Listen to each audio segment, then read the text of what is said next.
Ordem, hoje e sempre, isso aqui é Flamengo. Falou torcida do Flamengo, é a resenha do Porto, é nossa resenha. Alô, galera, tamo junto, hein? Olha, Flamengo 4, Corinthians, os gambá de Itaquera 0, hein? O time de maior torcida do Brasil contra o time de maior torcida de São Paulo. Aceita que dói menos. Verdadeiro massacre. Eita, Arrascaeta. Tava um verdadeiro capeta hoje, hein? Olha, Eric Pulgar, não tenho palavras. Eu sou fã, todo mundo sabe. Que partida do nosso homem de ferro. Wesley muito bem. Pedro, 1, 2 reverências. É desse jeito. Olha, o Flamengo entrou hoje, na minha humilde e modesta opinião, com o time que eu considero titular. Rossi, Wesley, Léo Pereira, Léo Ortiz, só faltou o Alexandre ali, para completar ali a parte de trás. No meio, Eric, Pulgar, De La Cruz e Gerson.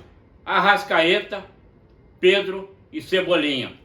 Na esquerda ali uma dúvida entre Cebolinha e Bruno Henrique. Tanto é que Bruno Henrique entrou muito mal mais uma vez, hein? Não tá bem o nosso BH.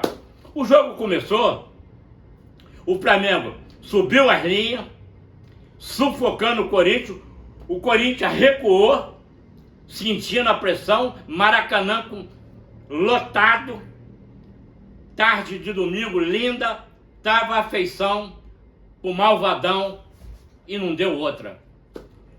Olha, o Flamengo, gente, quando joga no Maracanã, tem que ser desse jeito, se impondo, proativo, indo pra cima, machucando, sabe, empurrando os adversários para trás.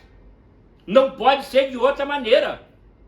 E aquela velha história aqui, eu sempre digo, a nossa resenha é de torcedor. Jogou bem, a gente enche a bola, elogia. Jogou mal, a gente senta o pau. A gente faz o julgamento aqui e o análise é do jogo, é da partida, não da temporada. E hoje foi aquela tarde perfeita. O time jogando tranquilo, abriu logo 1-0. Um golaço do Cebolinha, ele estava precisando desse gol. Esse jogador, ele é um excelente jogador. Ele precisa de minutagem, de rodagem. Hoje já teve um tempo maior.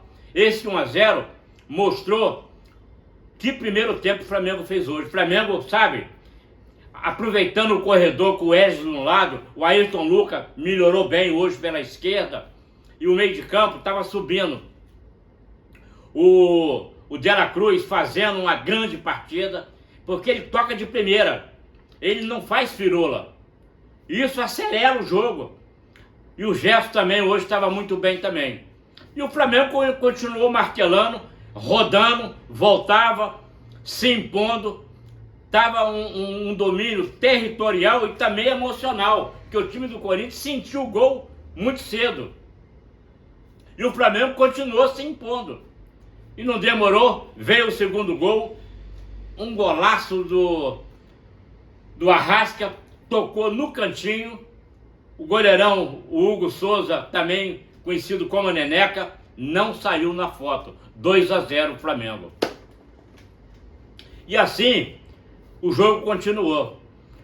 O nosso meio de campo estava muito bem postado, o Eric Pulgar mais uma vez, o senhor ali do meio de campo, com a companhia do De La Cruz, que estava fazendo o segundo homem, e o Gerson fazendo uma dobrada pela direita com o Wesley, que é uma das melhores jogadas do Flamengo. E pela esquerda, como o Ayrton Lucas hoje, o beijinho estava bem, fazia dobrada ali com o Cebolinha.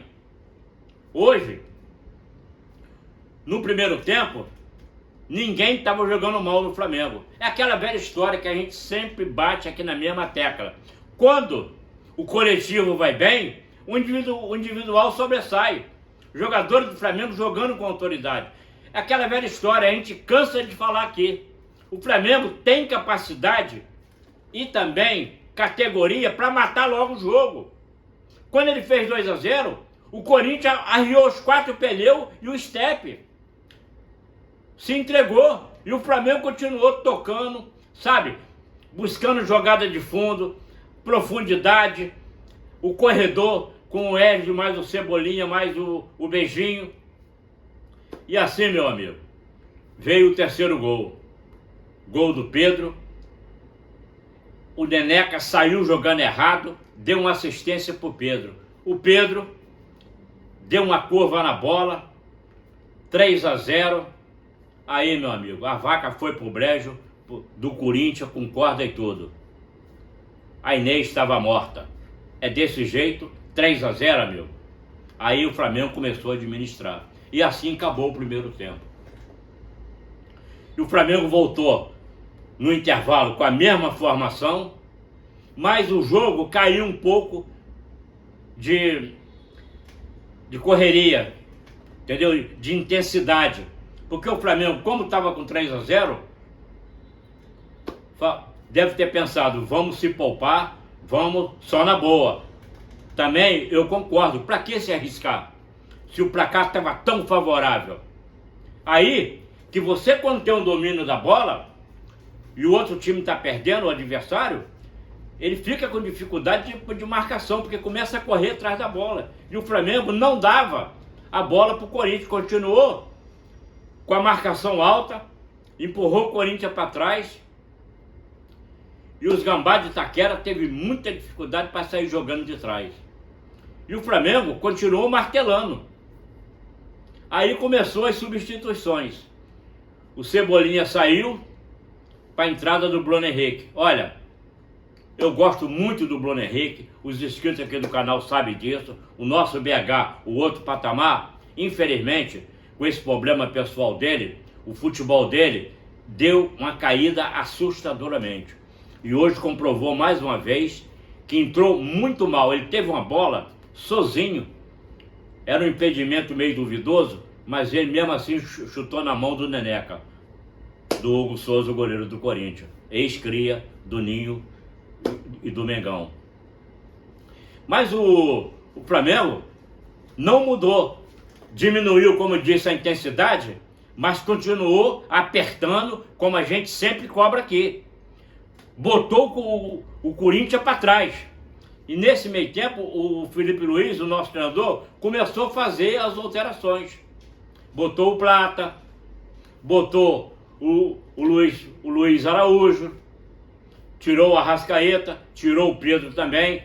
Eu achei muito boa quando ele tirou o Pedro. Não forçar o nosso artilheiro reverência. Ele tem que ir aos poucos, ganhando minutagem, rodagem.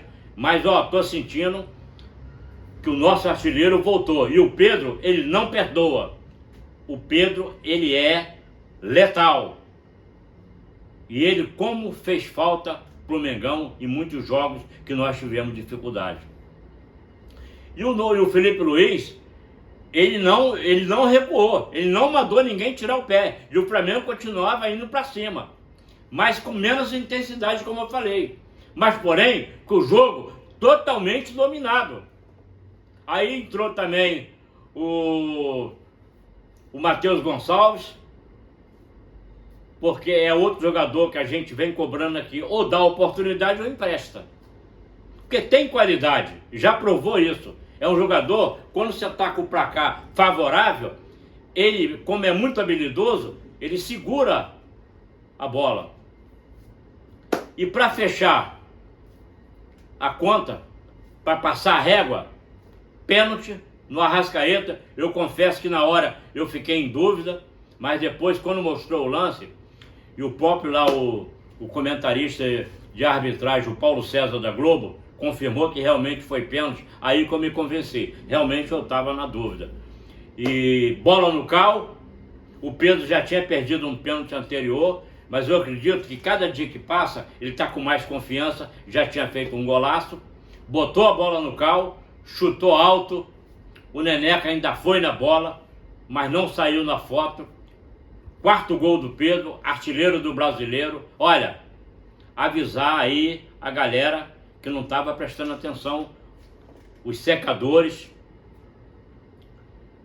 Abre o olho, hein? O nosso artilheiro voltou, hein? E com o Pedro em campo, não tem pra cá em branco. Como dizia o Dareio, o poeta da bola, não existe gol feio. Feio é não fazer gol. Olha, realmente foi uma partida extraordinária, porque realmente as duas maiores torcidas do Brasil. E a gente vai ficando por aqui, mais uma vez, agradecer a todos que estão inscritos no canal, que têm dado o seu like, a nossa eterna gratidão. Você que não é inscrito, se inscreva, vem bater uma bolinha, você vai gostar, hein? Ontem, hoje, sempre, isso aqui é Flamengo.